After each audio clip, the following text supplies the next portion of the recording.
So it turns out this Mike Babcock situation with the Edmonton Oilers has gotten worse. We have ourselves more allegations that have been tossed out there. We don't actually know what they are, but we know they exist. And we're going to dive into all that here in this video. So earlier this morning, it was posted by Pierre Lebrun on Twitter. The NHL is moving ahead with its investigation on Mike Babcock and events in Columbus as per the NHLPA's request. Now, Babcock, of course, took the Columbus Blue Jackets job. He wasn't there for a long time. Reports came out that he was going through players' phones, and it was really discomforting. And honestly, look, in today's era, it's a pretty big invasion of privacy for anybody to be going through somebody's smartphone for minutes on end like it was reported Babcock had done.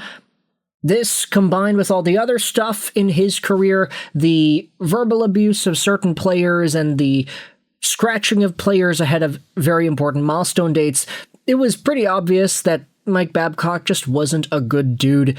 And so ultimately, this is a head coach that had to go in Columbus, and they got rid of him. That was the entire situation. Now, in order for the Oilers to successfully hire Babcock, the NHL has to go out there and conduct its investigation on what happened with CBJ.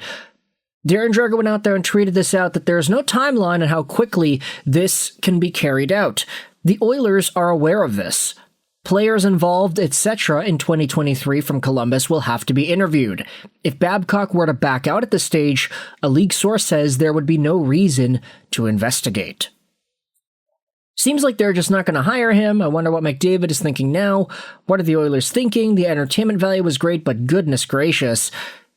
So yeah, seems like there's going to be an investigation. It's going to go on for an undetermined amount of time. Blue Jackets players from 3 years ago are going to be interviewed, and the NHL is going to conduct this on behalf of the NHLPA. Frank Seravalli went out there and posted this, though.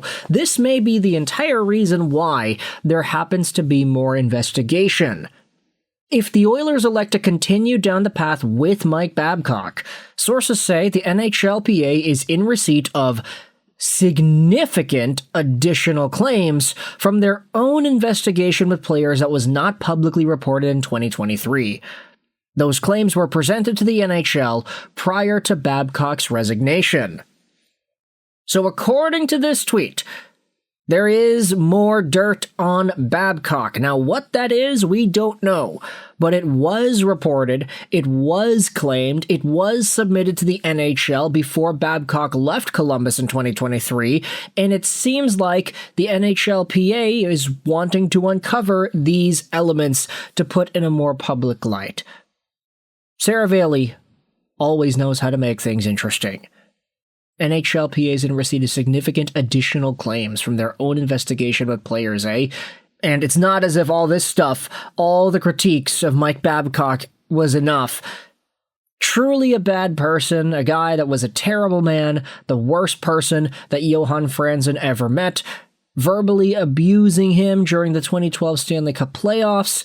You have all this other stuff that we had been going over the past few days, but ultimately, seems like there is more than meets the eye, courtesy of Frank Seravalli at the very least.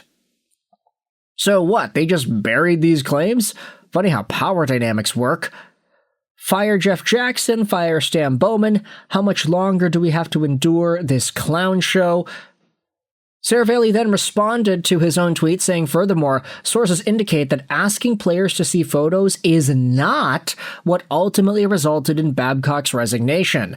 It was the subsequent unknown allegation reported below that cost Babcock his job in Columbus. Now look, the phone thing, I get that there were some folks that went out there and said back in the day, hey, I understand that it's an invasion of privacy. I understand that it's not a cool thing to do. It's not the right thing to do for sure. But you could lose your job because you are going through players' phones for multiple minutes on end. Maybe the punishment doesn't fit the crime, but there was always this idea that said, hey, it's Babcock. Like, Babcock has been doing crap like this for years. You talk about the Mitch Marner thing, you talk about the Johan Franzen thing, you talk about just the level of respect that Marner received from Babcock and the level of respect that Babcock gives to many of his players, or lack thereof, you can say.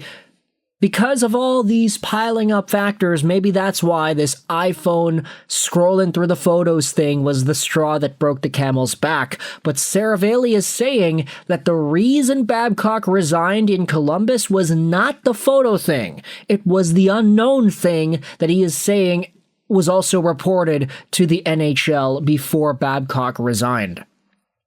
Now, Seravalli, I don't think it's well within his best interests to go out there and just start lying about whatever it is happening in the NHL. So I'm going to believe that there is something else that Babcock did that was reported and that caused him to leave.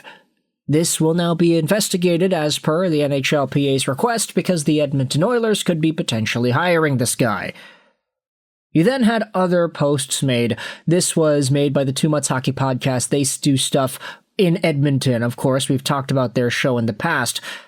They responded to the Darren Dreger tweet from 2 days ago talking about how the Oilers are consulting with the NHLPA to see if there are any objections that must be resolved before potentially hiring Mike Babcock. Two Mutts Hockey Podcast said we chatted with one current Oilers player on the possibility of hiring Babcock, and this player said, I can't support the hiring of Mike, and if he does become our head coach, I will sit down with my agent to discuss my options going forward. A story to follow.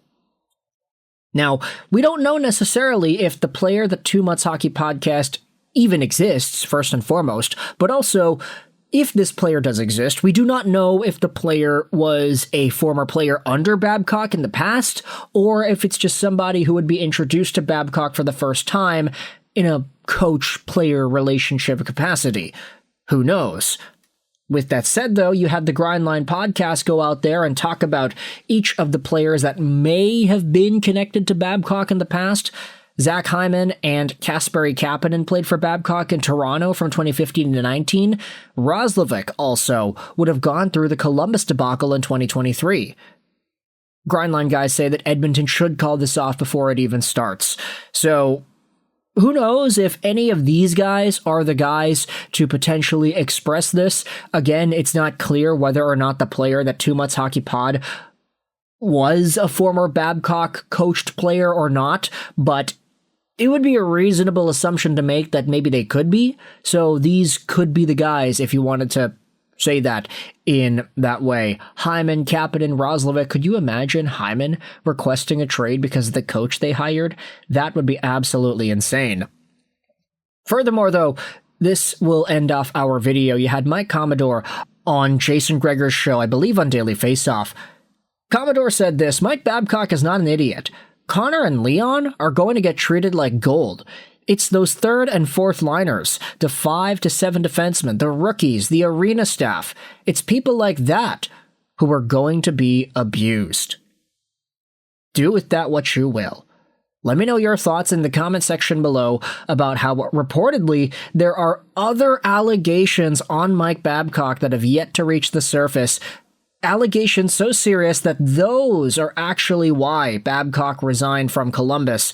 It's all going to go down in this investigation. We're going to see what the NHL and NHLPA conclude and whether or not the Oilers, with potential threats of players demanding to leave the organization, will be okay with this. Thoughts in the comment section below. I hope you enjoyed this video. 9 and bye.